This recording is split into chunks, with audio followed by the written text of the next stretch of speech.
श्री राधे राधे। श्रद्धेय स्वामी श्री राम सुखदास जी महाराज द्वारा लिखित प्रश्नोत्तर मणिमाला की श्रृंखला का आज का विषय है दान। एक साधक ने महाराज जी से पूछा कि क्या मृत्यु के बाद नेत्रदान करना उचित है। महाराज जी उत्तर देते हैं कि नेत्रदान करना सर्वथा अनुचित है। जैसे संपत्ति देने का अधिकार बालिग को होता है, नाबालिग को नहीं, ऐसे ही शरीर के किसी अंग का दान करने का अधिकार जीवन मुक्त महापुरुष को ही है, जिसने अपनी मुक्ति कर ली है, अपना कल्याण कर लिया है, अपना मनुष्य जन्म सफल बना लिया है। वह बालिग है, शेष सब नाबालिग।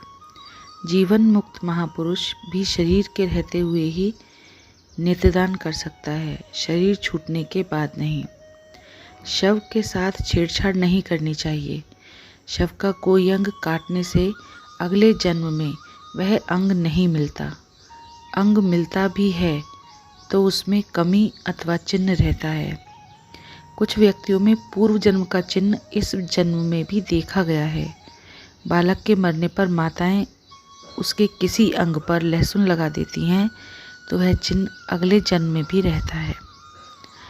महाराज जी से एक प्रश्न पूछा गया कि दान अपनी वस्तु का ही होता है, फिर कर्मयोगी किसी भी वस्तु को अपनी न मानकर दूसरों की सेवा करता है, यह बात कैसे। महाराज जी बताते हैं कि वस्तु अपनी मानने से कामना होती है। उसी की वस्तु उसी को दे दी तो फिर कामना कैसी। कामना करना बेईमानी है। वास्तव में अपना कुछ नहीं।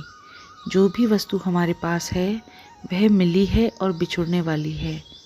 अतः जो मिला है वह दूसरों की सेवा के लिए ही है।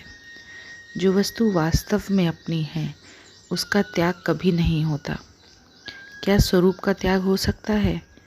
क्या सूर्य अपनी किरणों का त्याग कर सकता है? नहीं कर सकता। त्याग उसी का होता है जो अपना नहीं है पर भूल से अपना मान लिया है। अतः अपनी मानकर वस्तु देना राजस तामस त्याग है, जिससे मुक्ति नहीं होती। महाराज जी से एक प्रश्न पूछा गया कि पति दान करने से मना करता हो तो क्या पत्नी छिपकर दान कर सकती है। महाराज जी कहते हैं दान करना दोष नहीं है, पर छिपकर दान करना दोष है। स्त्री को चाहिए कि वह पति से मासिक ले और उसमें से अर्थात अपने हक के रुपयों में से दान करे। अपने हिस्से की वस्तु में तो उसका अधिकार है ही। पति आदि से छिपकर दान करना गुप्त दान नहीं है, प्रत्युत चोरी है। गुप्त दान वह है जिसमें लेने वाले को पता ही न लगे कि किसने दिया।